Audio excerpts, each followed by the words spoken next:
भाऊसाहेब भोईर हे एक पोलाइटनेस आहेत, एक सांस्कृतिक चेहरा आहे किंवा सिनियर आहेत. शरद पवार साहेबांना ते काल भेटले पण, परंतु त्यांच्याही नावाला अंतर्गत विरोध पण आहे. नाना काटे जरी म्हणले मी 99,000चा, परंतु 99,000 ते महाविकास आघाडीचे, मग ते जर वजा केले तर मग त्यांचं किती शिल्लक राहतं हा पण आहे. बाकी जे काही छोटे छोटे आवाज काढणारे आहेत म्हणजे मोरेश्वर भोंडवेल सारखे मंडळी. सगळ्यात महत्वाचा मुद्दा असा आहे, उत्तम बोलले चिंचवड विधानसभा मतदारसंघामध्ये कितीही नाही म्हटलं तरी जगताप यांचं स्वतःचं किमान 50 ते 70 हजाराच्या आसपास एक पॉकेट आहे, जे अद्यापर्यंत ते डळमळीत झालेलं नाही. जगतापांचा काउंट हा 75,000पासून पुढे होणार आहे. याच्यामध्ये जर डिवायडेशन झालं तर धोका संभवतो, जर नाही झालं तर ते बी होऊ शकतो. जरी आघाडीचा इथे उमेदवार असला तरी तो आयातच असणार आहे. म्हणजे अजित पवार राष्ट्रवादीचे मग ते भोईर असोत, नाना काटे असोत किंवा कुठल्याच पक्षात नसलेले कलाटे असोत.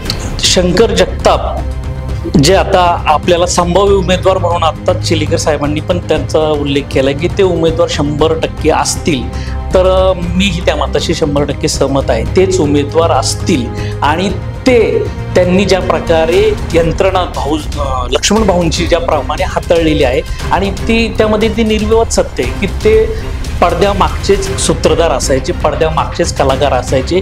आणि भाऊंच्या प्रत्येक निवडणुका, मग 2004ची विधान परिषदेची, 2009ची, 14ची आणि 19ची आणि आत्ताची पोटनिवडणूक पण, ह्या सगळ्या निवडणुकांच्या मागे शंकर जगताप यांचं माइंड आहे आणि असतंच. भाऊसाहेबांनी सांगितलं काही असो, मी अपक्ष असलो तरी मी निवडणुकीला लढणारच.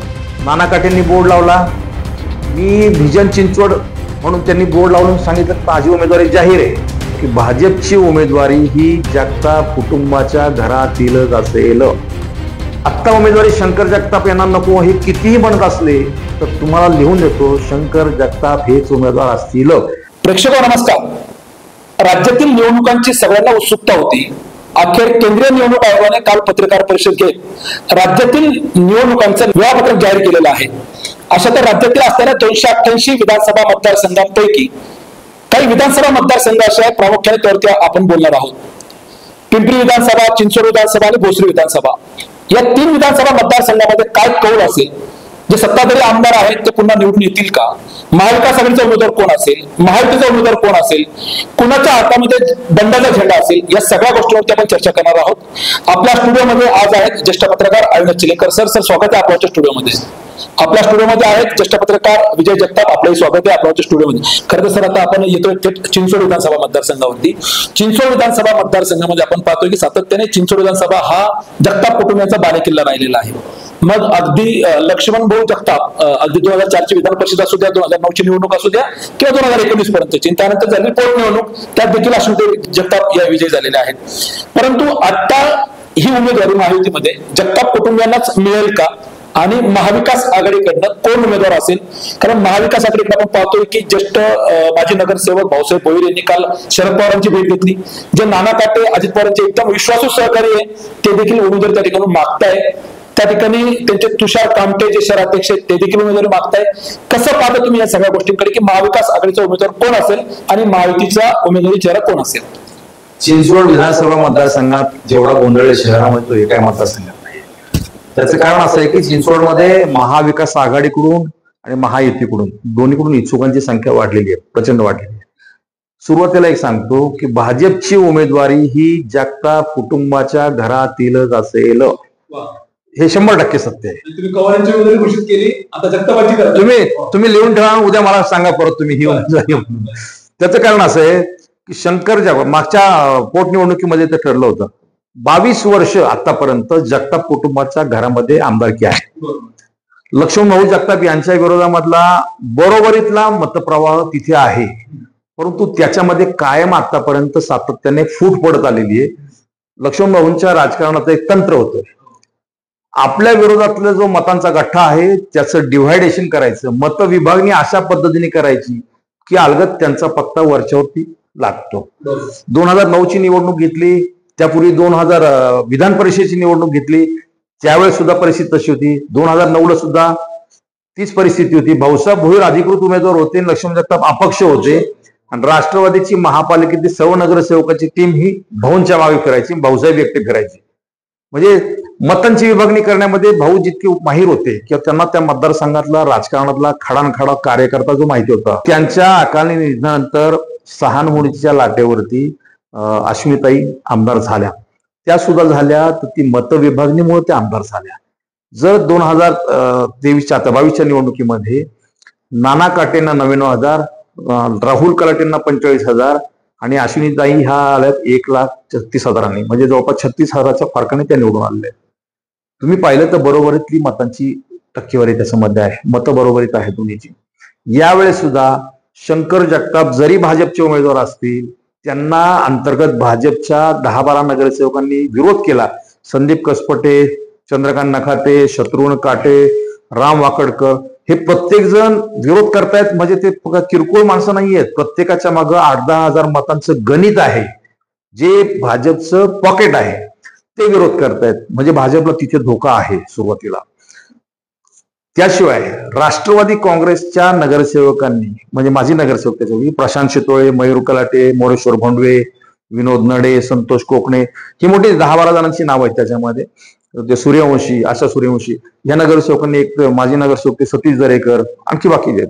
तर त्यांनी सुद्धा विरोध केलाय की हा मतदारसंघ आमच्याकडे, राष्ट्रवादीकडे घ्यावा. खरं तर त्यांना जगतापांचं ते जो किती काळ अंगावरती वावरायचं, भाजपला आम्ही किती काळ मतं द्यायची, यावेळी सुद्धा पुन्हा जगतापांनाच मतं द्यायची, ते त्यांना कोणाला पसंत नाही. म्हणजे भाजपचा अंतर्गत विरोध सुद्धा जगतापांना आहे, राष्ट्रवादीचा अंतर्गत विरोध सुद्धा तसा जगतापांनाचा आहे. त्या दृष्टिकोनातून जगतापांचे सीट यावेळेस तसं धोक्यात येऊ शकतं. आत्ता उमेदवारी शंकर जगताप यांना नको हे कितीही म्हणत असले तर तुम्हाला लिहून देतो, शंकर जगताप हेच उमेदवार असतील. शंकर जगतापचे त्या ठिकाणचे सकारात्मक पॉईंट आहे, काय चांगलं काम आहे की ज्यांच्यावर तिथे विजय होऊ शकतील, काय वाटते तिथे? नाही, विजय होऊ शकतील असा मी विजय पराजय आता ते सांगत नाही तुम्हाला, फक्त एक सांगतो, जमेची बाजू ही सांगतो तुम्हाला. लक्ष्मण जगताप यांच्या आतापर्यंत झालेल्या 4-5 निवडणुका आहेत, त्या निवडणुकांची जी बिहाइंड कर्टन जी यंत्रणा असते ते स्वतः ते सांभाळायचे. त्यांचा तसा दावा आहे, मी प्रत्यक्ष पिक्चर मध्ये नसतो, परंतु संपूर्ण निवडणुकीचे नेटवर्क असतं, आपली यंत्रणा असते, ती संपूर्ण मी सांभाळायचो, तो मला अनुभव आहे.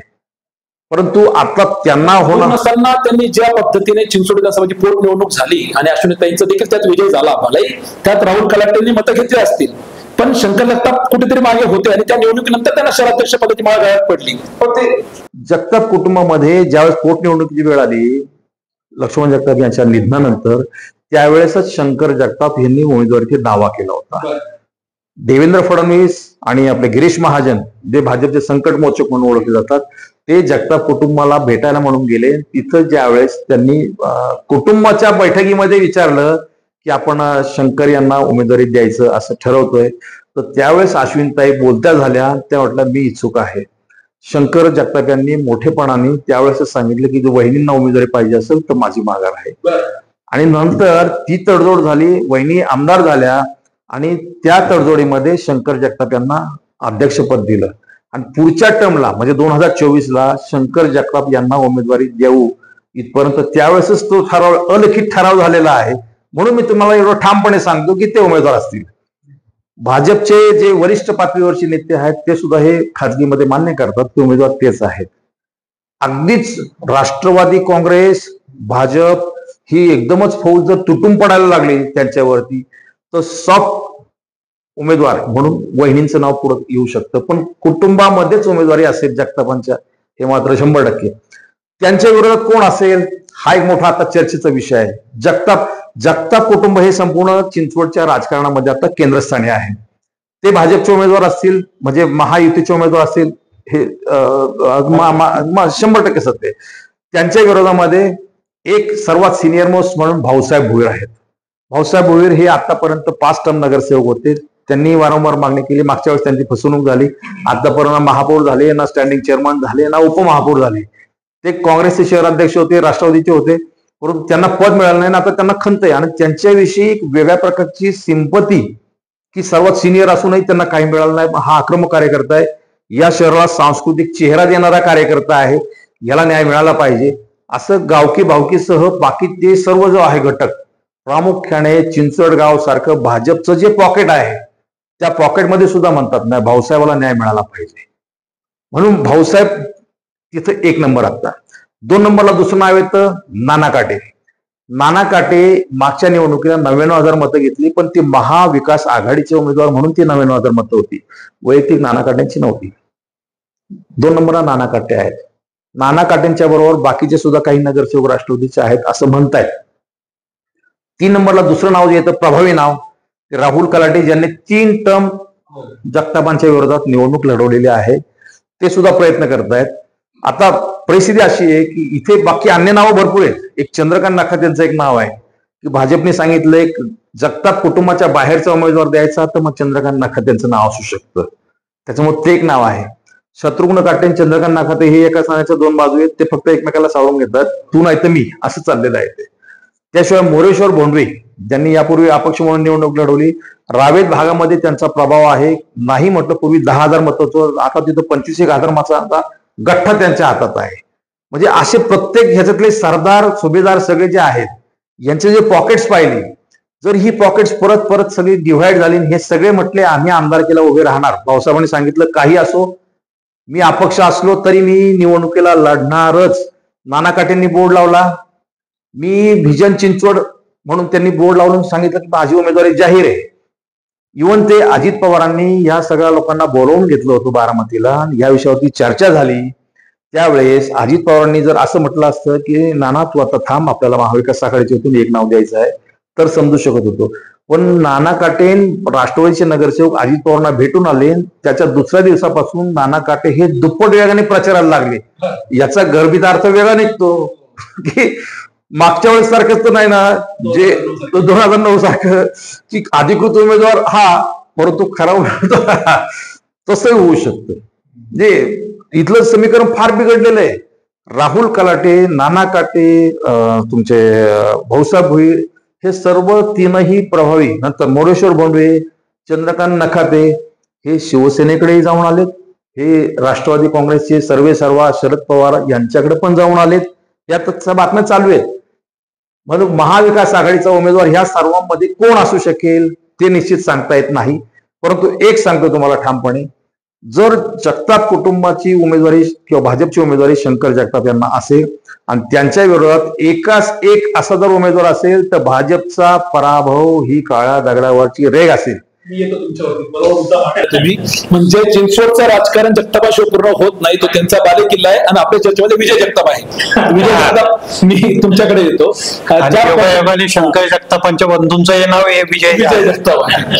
तर जे मुद्दे सरांनी मांडले, खरं तर तुम्ही सहमत आहात का? कारण सरांनी अतिशय चांगला मुद्दा शेवटी मांडला. एकाच जर का निवडणूक झाली तर भाजपचा पराभव होईल. परंतु ज्या पद्धतीने आपण नावं पाहतोय, सरांनीच नावाची ती मांडणी केली. भाऊसाहेब भोईर काही केला थांबणार नाही, ही काळ्या दगडावरची रेस. म्हणजे भलाई काळ शरद पवारांना भेटून आले, तू तरी मिळेल का, वाजली तर वाजव, नाही मिळाली तर उभं राहू. नाना काटे कुठल्या तरी थांबणार नाही, अजित पवारांना भेटून आले, सरांनी सांगितलं त्यांचा वेग दुप्पट झाला म्हणजे लढणार आहे. जे राहुल कलाटे आहेत ते 1,12,000 मतं घेतली, परत 25,000 मतं घेतली, ते थांबण्याच्या मनस्थितीत नाही. म्हणजे जर 4-5 उमेदवार लढणार असतील आणि अशामध्ये ज्या शंकर जगतापांवरती घराणेशाहीचा आरोप होतोय, दुसरा काही आरोप नाहीये, आरोप एकच आहे घराणेशाहीचा. मग घराणेशाहीचा आरोप कोण करतोय? तर एक चंद्रकांत नखाते करतायत, शत्रुघ्न काटे करतायत, जे त्यांच्या पक्षाचे आहेत. आज चंद्रकांत नखातेंच्या मंडळी ज्या त्यांच्या पत्नी आहेत त्या नगरसेविका आहेत. चंद्रकांत नखातेंचे जे शुभ म्हणून मुलगा आहे तो पुढची नगरसेवकाची तयारी करतोय निवडणुकीची. आणि शत्रुघ्न काटे जे आपण पाहतोय, शत्रुघ्न काटे हे फक्त दर विधानसभेला मला लढायचंय असा एक आवाज येतो, परंतु शेवटपर्यंत पिक्चर मध्ये राहत नाही. म्हणजे हे फक्त काय चाललेलं आहे की जर मला उमेदवारी नाही मिळाली तर मात्र शंकर जगतापांचं त्यांना त्या ठिकाणी जे समोर येते ते म्हणजे घराणेशाही, ज्या घराणेशाहीचा आरोप होतोय हे तुम्हाला कितपत पटतंय? तुम्ही सहमत आहात का घराणेशाहीच्या आरोपावरती? आता जगतापांची बाजू घेतील का विरोध होतील ते महत्वाचं आहे. नाही, घराणेशाहीच्या आरोपावर 100% सहमत आहे. एक जर तुम्ही लक्षात घेतलं की 2009ला हा विधानसभा मतदारसंघ अस्तित्वात आला, 2009च्याही अगोदर म्हणजे 2004 पासून जेव्हा लक्ष्मणभाऊ आमदार झाले पहिल्यांदा, तेव्हापासून ह्या मतदारसंघ आणि एकूणच चिंचवड ह्या परिगावर लक्ष्मण जगताप ह्या नावाचा करिश्मा आहे आणि त्यांनी तो करिश्मा जाणीवपूर्वक कायम ठेवलेलाच आहे. शंकर जगताप जे आता आपल्याला संभाव्य उमेदवार म्हणून आत्ताच चिलीकर साहेबांनी पण त्यांचा उल्लेख केला की ते उमेदवार 100% असतील, तर मीही त्या मताशी 100% सहमत आहे. तेच उमेदवार असतील आणि त्यांनी ज्या प्रकारे यंत्रणा लक्ष्मण भाऊंची ज्या प्रमाणे हाताळलेली आहे आणि त्यामध्ये ती निर्विवाद सत्य आहे की ते पडद्यामागचेच सूत्रधार असायचे, पडद्यामागचेच कलाकार असायचे आणि भाऊंच्या प्रत्येक निवडणुका, मग 2004ची विधान परिषदेची, 2009ची, 14ची आणि 19ची आणि आत्ताची पोटनिवडणूक पण, ह्या सगळ्या निवडणुकांच्या मागे शंकर जगताप यांचं माइंड आहे आणि असतंच. आता त्यांना ज्या प्रकारचा कॉन्फिडन्स आहे, म्हणजे भाऊंचे ज्या राजकारणाचा जो पाया होता की डिवायडेड ऑन रूल, म्हणजे मतांची विभागणी करणे आणि ह्या शहरातल्या पायाभूत म्हणजे गावकी भावकीपासून या चिंचवड विधानसभा मतदारसंघातल्या प्रत्येक मायक्रो कास्टचं ॲनालिसिस भाऊंना होतं आणि त्यांचा फार त्या दृष्टीने अभ्यास होता. आता ही जी मंडळी आहेत, म्हणजे भाऊ जर आज अस्तित्वात असते तर ही सगळी जी काही चंद्रकांत नखांदेपासून काटेंपर्यंतची जी काही मंडळी आहेत ही तर ह्यांची नावं शक्यच नव्हती, परंतु ही सगळी दबलेली होती, पिचलेली होती, कारण की भाऊंच्या अस्तित्वासमोर ह्यांचं कोणाचं चाललेलं नसायचं. परंतु आता भाऊंच्या निधनानंतर मग ह्यांचे जे काही अतृप्त इच्छा होत्या, जे काही स्वप्न होती, ती आता उफाळून आलेली. आता त्यांना भले आमदारकीत रस नाही, पण शंकर जगतापांना विरोध करणे हाच त्यांचा मुख्य टार्गेट आहे आणि हेतू आहे ह्या सगळ्या मंडळींचा. म्हणजे नखाते असतील, काटे असतील, वाकडकर असतील किंवा संदीप कसपटे असतील, ही सगळी जी मंडळी आहेत ही भाऊ नाहीत. मग आता आपले दावे आणि आता आपले जे काही मुद्दे आहेत ते मांडणी हा त्यांचा मुख्य भाग झालेला आहे. सर, तुम्ही सहमत आहात का विजयरावांनी जे मांडलं, चिलेकर सरांनी जे मांडलं? आपण जर पाहतो चिंचवड विधानसभाची पोटनिवडणूक झाली, त्या निवडणुकीमध्ये भाऊंविना शंकर जगतापांनी कसा का होत नाही अश्विनीताई जगतापांचा तो विजय करून घेतला. म्हणजे अनेकांच्या हात असतील पण ते पडद्यामागचे होते. कसं पाहताय तुम्ही या सगळ्या गोष्टींकडे? निश्चितच प्रत्येक निवडणुकीत जसा दोघांनी उल्लेख केलाय की बॅकबोन प्रत्येक निवडणुकीच्या प्रचाराची सगळी सूत्र पडद्यामागे राहून शंकर जगतापांनी सांभाळली. मग मागचे ताजं उदाहरण पोटनिवडणुकीचं सुद्धा आहे. त्यावेळेला त्यांच्या भावजाई अश्विनी जगताप म्हणजे स्वर्गीय लक्ष्मण जगतापांच्या पत्नी जेव्हा उमेदवार होता तेव्हाही त्यांनी ती सूत्र सांभाळली आणि आपल्या भावजाईला, भाजपच्या उमेदवाराला त्यांनी विजयी केलेलं आहे.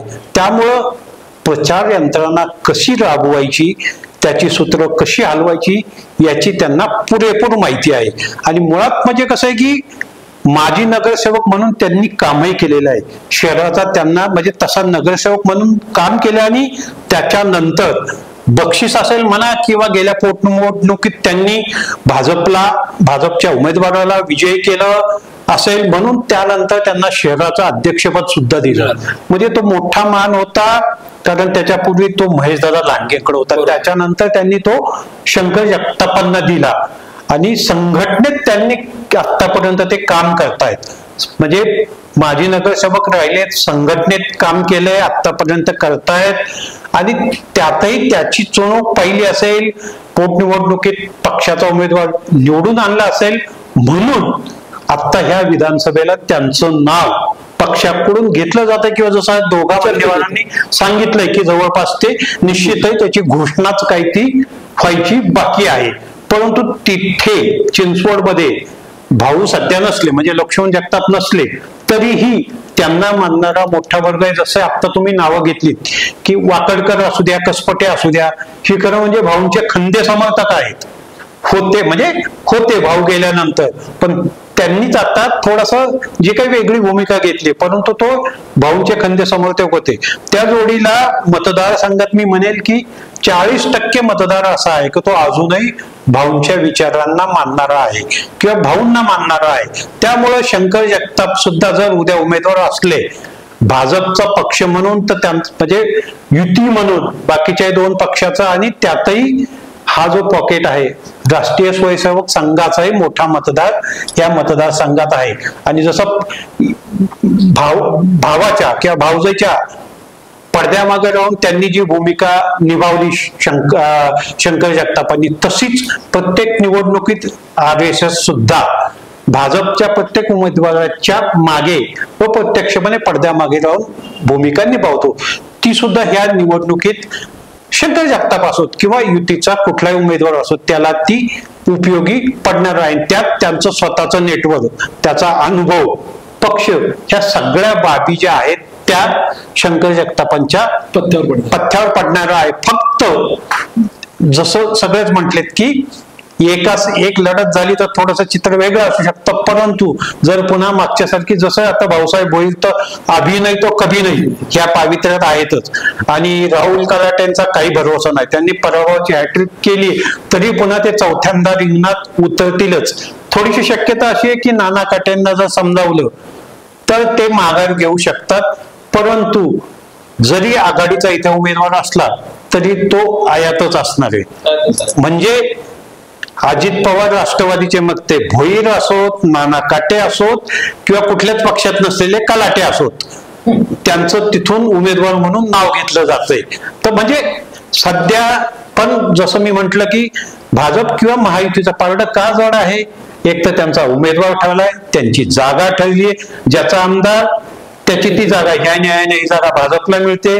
तिथे जसं तुम्ही दोघे म्हटलात की जगतापच उमेदवार असतील म्हणजे जगताप कुटुंबातील असेल हेही ठरलंय, त्यामुळे त्यांचा प्रचार जोरात सुरू आहे. त्या विरुद्ध नेमकी उलट स्थिती थोडीशी आघाडीची आहे की बाबा त्यांचा जागा कुणाला हे सुद्धा अजून तसं नक्की नाहीये.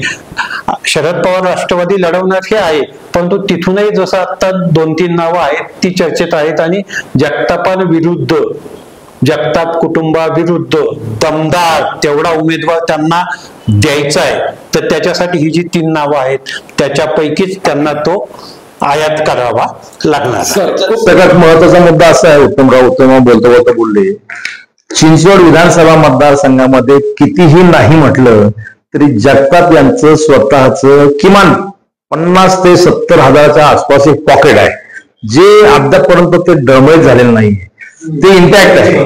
ती जमीची बाजू आहे त्यांची, त्याचा त्यांना फायदा, तिथून पुढे त्यांना काउंट करावा लागतो. आणि त्याच्यामध्ये RSSची जी ताकद आहे, त्या RSSची नाही म्हटलं तर त्यामध्ये एक ध्यानात घ्या, भोसरीमध्ये 50,000 शिवसेनेचं पॉकेट आहे, चिंचवडमध्ये शिवसेनेचं 50,000चं पॉकेट आहे, कारण राहुल कराटे लढले काय 2-3 वेळा, तर त्यावेळेस ते दिसून आलेलं आहे की ते 50 पॉकेट आहे.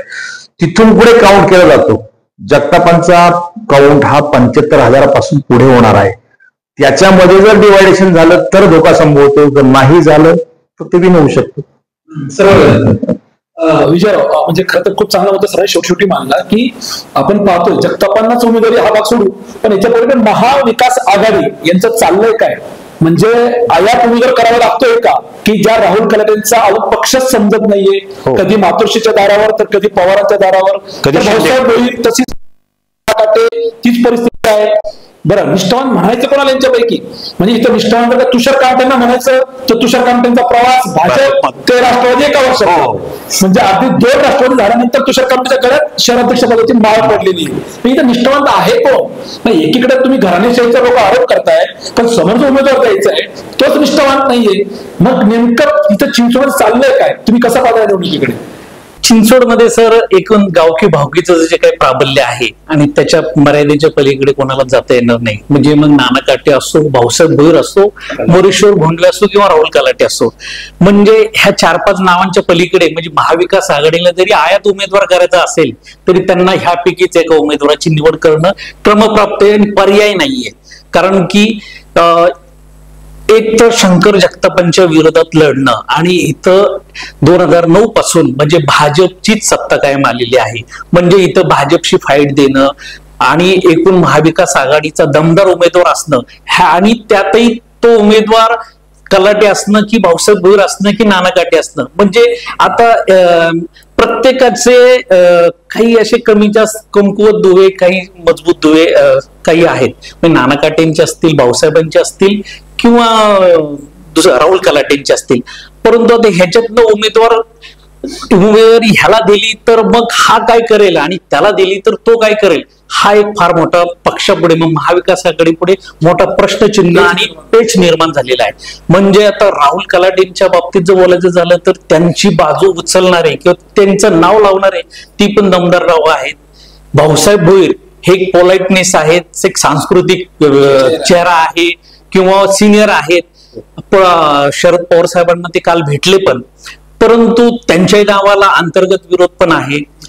नाना काटे जरी म्हणले मी 99,000चा, परंतु 99,000 ते महाविकास आघाडीचे, मग ते जर वजा केले तर मग त्यांचं किती शिल्लक राहतं हा पण आहे. बाकी जे काही छोटे छोटे आवाज काढणारे आहेत म्हणजे मोरेश्वर भोंडवेंसारखे मंडळी, म्हणजे ह्याच्यामध्ये मोड बांधायची कशी आणि हे सगळे येतील का, हा एक महाविकास आघाडीची फार मोठी दमछाक आणि डोकेदुखी करणारा विषय असणार आहे.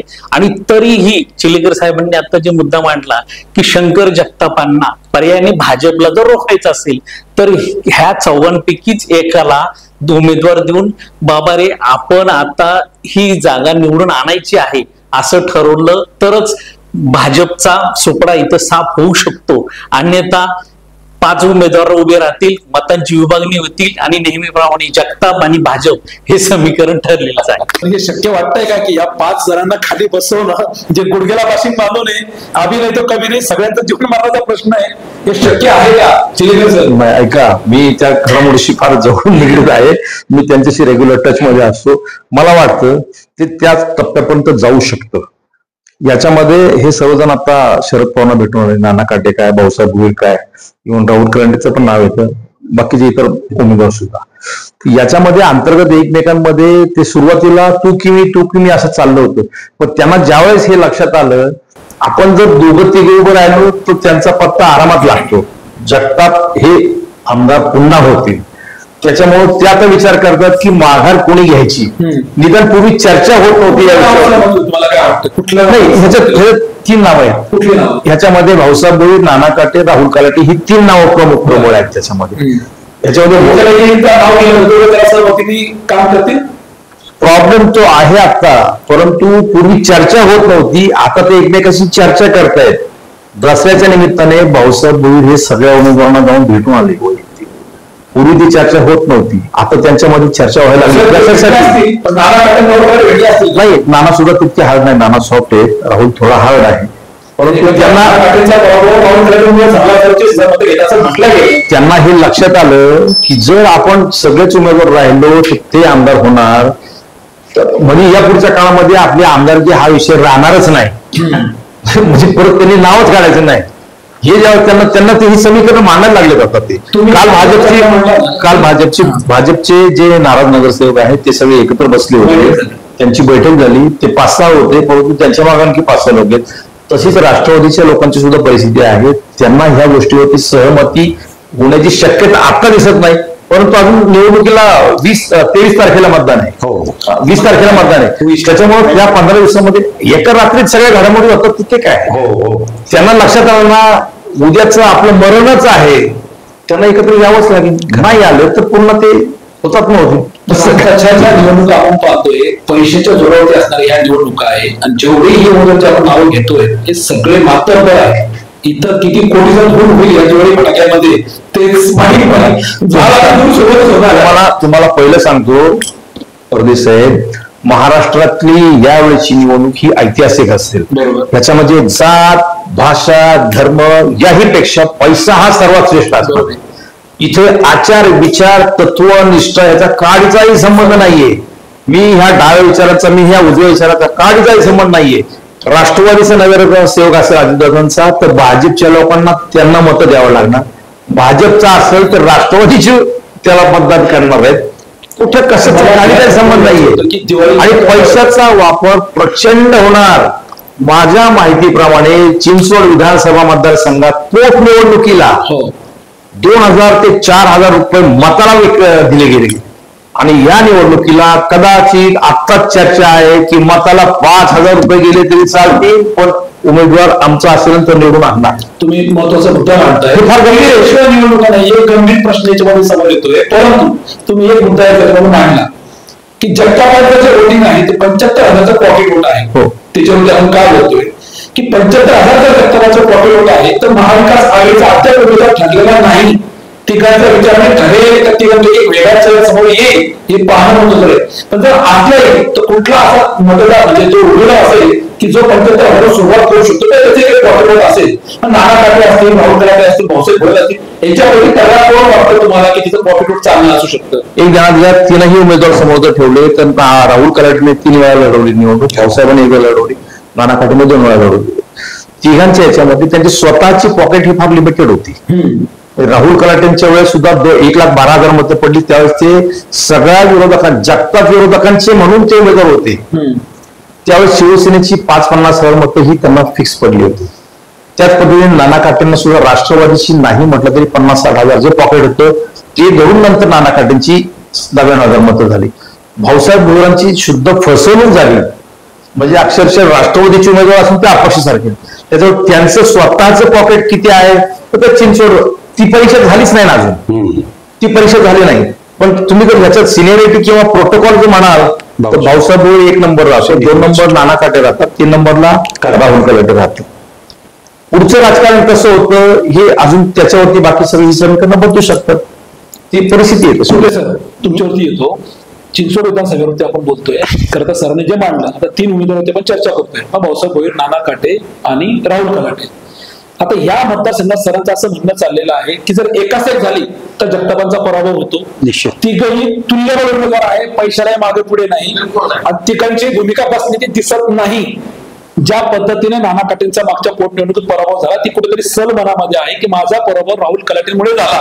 त्यामुळे त्यांची कितपत तडजोड असं तुम्हाला वाटतं? जसं विजयरावांनी मांडलं की चंद्रकांत नकाते आणि शत्रुघ्न काटे, किंवा तुम्ही मांडलं नाण्याच्या 2 बाजू आहेत. म्हणजे जर का उमेदवारी चंद्रकांत नकातेने मिळणार असेल तर शत्रुघ्न काटे बसून घेतील. पण या तिघांपैकी एक असेल कोणी एक, तर राहुल कलाटे बसतील का, नाना काटे बसतील का जे चंद्रकांत नकाते मतदारसंघात फिरताय घरोघरी जाऊन ते माघार घेतील का? काय वाटतंय? निश्चित मी याच्यात 2 नावं निश्चित सांगेल की ते माघार घेतील. एक तर चंद्रकांत नकाते माघार घेतील, तर ते काही अपक्ष म्हणून लढणार नाहीत. बरं, जसं आपल्या अगोदर चर्चा झाली की जगताप नको म्हणून तिसरा कोण उमेदवार असेल पर्याय म्हणून ते नाव येईल पुढे. म्हणजे जगतापांना अगदी टोकाचाच विरोध झाला. आणि जसं भाजपला वाटलं त्यांनी ह्या सगळ्या वादावर सर्वे घेतला की जगताप डेंजर झोन मध्ये दिसत आहेत कुठलाही सदस्य, तर मग ते नकातेंचं. पण नकातेंना पक्षाची उमेदवारी मिळाली नाही तर ते अपक्ष म्हणून लढणार नाहीत, बंडखोरी करणार नाहीत. दुसरं मी नाव असं घेईल की नाना काटे सुद्धा ते अजित पवार राष्ट्रवादीचे उमेदवार आहेत आणि ही जागा युतीत भाजपला दिलेली आहे. त्यामुळं त्यांना त्यांचा पत्ता तिकीट मिळण्यात अधिकृतरित्या कर झालेल्या अजित पवारांनी स्पष्ट सांगितले की ही जागा भाजपली, ज्याचा आमदार त्याचा. त्यामुळे ते सुद्धा तयारी सुरू आहे. त्यांच्या मागे त्यांची वेगळी गणित असतील. विधान परिषद पुढे मिळावी हे असेल, त्याच्यासाठी त्यांनी आता बंडाचा इशारा दिला असेल. परंतु पक्षाचं तिकीट मिळायचा जवळजवळ चान्सेस गेलेले आहेत. त्यामुळे नाना काटे सुद्धा पुन्हा अपक्ष म्हणून लढणार नाहीत असं माझं मत आहे. कारण मागच्या पोटनिवडणुकीत त्यांना अगदी मोठा त्यांचा खर्च झालेला आहे. त्यामुळे ते सुद्धा लढणार नाहीत. तशी शक्यता कलाटेंच्या बाबतीत मी काहीच सांगू शकत नाही. तो माणूस अपक्ष म्हणून पुन्हा लागू शकतो. आणि त्यातही जसा विचार केला की सर्वसंमतीने भाऊसाहेब भोईरांचं नाव जर आपण पुढे केलं तर त्याच्या मागे नाना काटे उभे राहू शकतात, नकाते उभे राहू शकतात, परंतु नाना काटे उभे राहू शकतात, परंतु कलाटे उभे राहतीलच की नाही याची शक्यता नाही. परंतु माझी अशी माहिती आहे की आता शरद पवारांच्या अगदी उजवात किंवा दिलीप वळसे पाटलांची जागा घेतलेले जे शिरूरचे खासदार अमोल कोल्हे आहेत, त्यांच्या अगदी जवळचे अगदी त्यांच्या आर्थिक संबंध असलेले राहुल कलाटे आहेत. त्यामुळं कोल्हेंचा प्रयत्न चाललाय की चिंचवड मधून कलाट्यांना उमेदवारी द्यावी. म्हणजे शरद पवार राष्ट्रवादीकडून त्यांना अधिकृत पक्षाची उमेदवारी देण्याचा प्रयत्न सुरू आहे. त्यात काल भोईरांनी सुद्धा शरद पवारांची भेट घेतली. परंतु कलाटेंचा स्वभाव आणि त्यांची सगळे आतापर्यंतची हॅट्रिक पाहता शरद पवार त्या कोल्हेंचं मत मानतील का, म्हणजे कलाट्यांना उमेदवारी देण्याविषयी हाही प्रश्न आहे. त्याच्या तुलनेत भाऊसाहेब भोळे अत्यंत प्रामाणिक, ज्येष्ठ आणि आतापर्यंत 2009ला अजित पवारांनी पाडलेला ना आतापर्यंत आमदार म्हणून प्रत्येक वेळेला डावलण्यात गेलेला. आणि त्यांच्याच भाषेत सांगायचं, त्यांनी खंत व्यक्त केली की भावी आमदार म्हणून जेव्हा भाऊसाहेब भोईरांचे फ्लेक्स लागले तेव्हा त्यांचा पत्ता कट करण्यात आला. त्यामुळे ह्या वेळेला भावनिकता, त्यांना मिळणारी सहानुभूती, अगदी शरद पवारांबरोबर ते काँग्रेसमध्ये असल्यापासून करीत असलेलं काम, याच्यातून जर कलाट्यांना डावलून शरद पवारांनी आपल्याकडं आयात करून भोईरांना उमेदवारी मिळण्याची जास्त शक्यता आहे. आणि त्यावेळेला मला वाटत नाही की कलाटे अपक्ष लढतील. आणि जर भोईरांना उमेदवारी मिळाली, नाना काटे म्हणा की ह्या बाकीच्या सगळ्यांचं, म्हणजे ह्यांचं काय विरोध आहे, फक्त जगताप नाही, जगताप नको म्हणून युतीतल्यांची जर रसद आघाडीला मिळाली आणि तिथे भाऊसाहेब भोईर उमेदवार असतील आणि पहिल्यांदा असं होईल की नदीच्या अलीकडचा उमेदवार हा चिंचवडला मिळेल, हा, तर त्यामुळे चिंचवड गावातली जी मतं किंवा नदीच्या अलीकडची जी मतं आहेत ती एकगठ्ठा जर भाऊसाहेब भोईरांच्या मागे उभी राहिली आणि पलीकडून नाराज युतीतल्या भाजपच्या नगरसेवकांची साथ त्यांना मिळाली, राष्ट्रवादीच्या जगताप विरोध म्हणून नाना काटेसह बाकीचा राष्ट्रवादीतला जो काही 4 नगरसेवकांनी पत्रकार परिषद घेऊन बंडाची भाषा केली, त्यांचं सुद्धा सहकार्य मिळालं, तर भाऊसाहेब भोईर नदीच्या अलीकडचे चिंचवडचे आमदार होऊ शकतात. तुमच्या इथून शेवटी चिंचवड विधानसभेचा आपण चर्चा थांबू. जो सरांनी शेवटी मुद्दा मांडला नदीच्या अलीकडचे, याच्यावर तुमचं मत. आणि दुसरी गोष्ट, जे राहुल कलाटे आपल्याला 3 टर्म या ठिकाणी लढलेले आहे, विधानसभा निवडणूक आली की राहुल कलाटेचं नाव पुढे येतं, जसं सुरबावळ्यांचा भोसरी विधानसभेत त्याच्यावर आपली चर्चा झाली. मात्र त्यानंतर राहुल कलाटेचा फारसा मतदारांशी संपर्क नसतो, हे आपण पाहिलेलं आहे. फक्त विधानसभा निवडणूक आली तर राहुल कलाटे. मग या वेळेला परत मतदार त्यांना स्वीकारतील का, आणि भाऊसाहेब भोईरांना तुतारीकडनं, कारण राहुल कलाटे हे अमोल कोल्हेंच्या जवळचे, त्यामुळे त्यांना तिथे उमेदवारी मिळू शकते तुतारीची, असं सरांनी मांडलेलं आहे. तुम्ही सहमत आहात का? नाही, उत्तम सुरुवातीला सांगितलं की नदीच्या अलीकडे पलीकडे तो वाद तिथे चिंचवडमध्ये आहेच. रस्ता हायवेच्या अलीकडे पलीकडे जसं आमदारांनी शहराची विभागणी केली तसा तो आमदारकीचा विषय आहे. परंतु ह्यावरती शक्यता वाटायला लागलेली आहे. चिंचवड विधानसभा मतदारसंघ, पण चिंचवडचा आमदारच नसतो, तो आमदार 22 वर्ष पिंपळगावचाच आहे.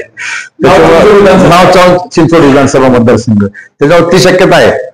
हे कसं आहे, रोजच्या रोज सगळ्या घडामोडी बदलत आहेत, हे आजचं विश्लेषण आहे. कदाचित 2 दिवसांनी त्याच्यामध्ये आणखीन बदल होऊ शकतो, कोण कोणाला भेटतंय काय वगैरे ह्याच्यावर. भाऊसाहेब भोईर, आता त्यातली महत्वाची डेव्हलपमेंट अशी आहे याच्यामध्ये, महाविकास आघाडीच्या वतीने काँग्रेसने एका जागेचा आग्रह धरलाय आणि त्याच्यात पिंपरी आणि चिंचवडचं नाव आहे. तर शरद पवारांनी ह्या सर्व इच्छुकांपैकी 2-3 म्हटले की तुम्ही काँग्रेसमध्ये जाता का, आपण ती जागा काँग्रेसला देऊया. ही त्यातली एक महत्वाची डेव्हलपमेंट आहे. चिंचवड विधानसभा, त्याच्यावर महाविकास आघाडीच्या याच्यामध्ये ती एक मोठी डेव्हलपमेंट आहे. कैलास कदम जे राज्याच्या इंटकचे अध्यक्ष आहेत, त्यांचं नाव सुद्धा त्याच्यामध्ये चर्चेत आहे, मुलाखत दिलेली आहे. भाजपमधून ज्यावेळेस जगताप नको म्हणतात त्यावेळेस शीतल शिंदे जे 2 टर्म नगरसेवक आहेत, संघाच्या वर्तुळामध्ये त्यांचा जास्त वावर असतो, त्यांचे नाव चर्चेमध्ये आहे. आयत्या वेळेस असं काय होऊ शकतं, पण तशी आता लगेच काही ती शक्यता दिसत नाहीये. आणि दुसरा काय प्रश्न विचारला तुम्ही? राहुल कलाटे. राहुल कलाटे आतापर्यंत लक्ष्मण जगताप यांची सावली म्हणून वावरलेले आहेत. जसं शंकर जगताप सांगतात ना की भाऊंच्या आतापर्यंतच्या निवडणुकांची संपूर्ण मागची यंत्रणा मी सांभाळली आहे, पण लक्ष्मण जगताप यांच्या राजकीय व्यूहरचनेमध्ये त्यांच्या याच्यात ब्रेन म्हणून काम करत होते राहुल कलाटे करत होते. त्याच्यावर राहुल कलाटेंनी 3 निवडणुका लढवलेल्या, अपयश आलं त्यांना, परंतु अजूनही ज्याला खुमखुमी म्हणतात ती काय नाही.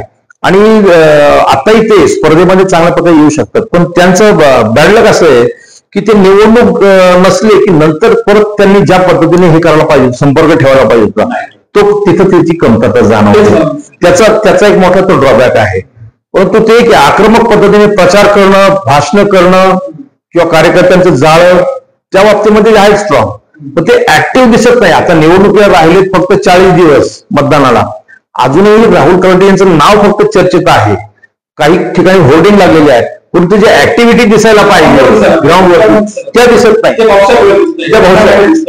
ते दिसत नाहीये, ते दिसत नाहीत. त्याच्यामुळे राहुल कलाटे यांच्या बाबतीत अजूनही पण अमोल कोल्हे यांनी या बाबतीमध्ये ठामपणे सांगितले, राज्यामध्ये एकमेव मतदारसंघ मी मागतोय. तेव्हा शरद पवारांना जर वाटलं कदाचित की नाही आपला स्टार प्रचारक जो राज्यभर फिरणार आहे त्याचं मत ऐकायचं, तर राहुल कलाटे सुद्धा आमदार म्हणून महाविकास आघाडीचे उमेदवार म्हणून पुढे येऊ शकतात. म्हणजे अशी परिस्थिती असू शकते. राहुल कलाटे मागच्या पोटनिवडणुकीमध्ये जेव्हा अपक्ष लढले त्यावेळी त्यांना वंचित देखील पाठिंबा दिला होता. पाठिंब्याचं पत्र प्रकाश आंबेडकर तिथे सभेला देखील त्यांनी आलं. तुम्हाला या चिंचवड विधानसभा मतदारसंघामध्ये वंचितची भूमिका किती निर्माण राहील या वेळेला काय वाटतं? एक जणांना ज्या वंचितचा पूर्वीचा जो फॉर्म होता म्हणजे 2019च्या निवडणुकीमध्ये तो आता राज्यामध्ये सुद्धा नाही राहिलेला आहे. नाही असं नाही आहे ना. तसं बसपचं होतं. बसपचं तुम्ही अगदी लोकसभा विधानसभा सगळं गावात काढलं, सगळे काढले त्यांचे उमेदवार आहे. प्रत्येकाची 10-20 हजार मतं होती ना. वंचितची सुद्धा तिकडे पाटील नावं लोकसभेला होते 75,000 मतं घेतली त्यांनी. विधानसभेला सुद्धा 10-15 हजार मताच्या दरम्यान त्याचं पकड असताना नाही. वंचितची काही भूमिका तर सांगू शकत नाही. दस्तखुद्द प्रकाश आंबेडकर यांना महाविकास आघाडीमध्ये घ्यावं असं महाविकास आघाडीचे बाकीचे नेते म्हणतायत, पण शरद पवार त्याच्यावरती राजी होत नाही. त्याची कारणे तशी जसं राज ठाकरेंची भूमिका आहे. मतविभागणी हा भाजपला एक प्रकारे अप्रत्यक्ष पाठिंबा देण्याचा प्रकार असतो. एमआयएमची मतविभागणी करण्यासाठी एमआयएम उभी राहते की काय त्याचा फायदा भाजपला होतो. तसंच आता हळूहळू वंचित तशी नाहीये. प्रकाश आंबेडकरांची विचारसरणी तशी बिलकुल नाही. ते डाव्या विचारांचे आहेत, सुधारणावादी आहेत, आंबेडकरांचा वारसा आहे. ते भाजपला सपोर्ट करणार नाही, परंतु त्यांची भूमिका एकूणच आतापर्यंत जी आहे ती इनडायरेक्टली भाजपला सपोर्ट होते. त्याचा प्रत्यक्ष फायदाच होतो.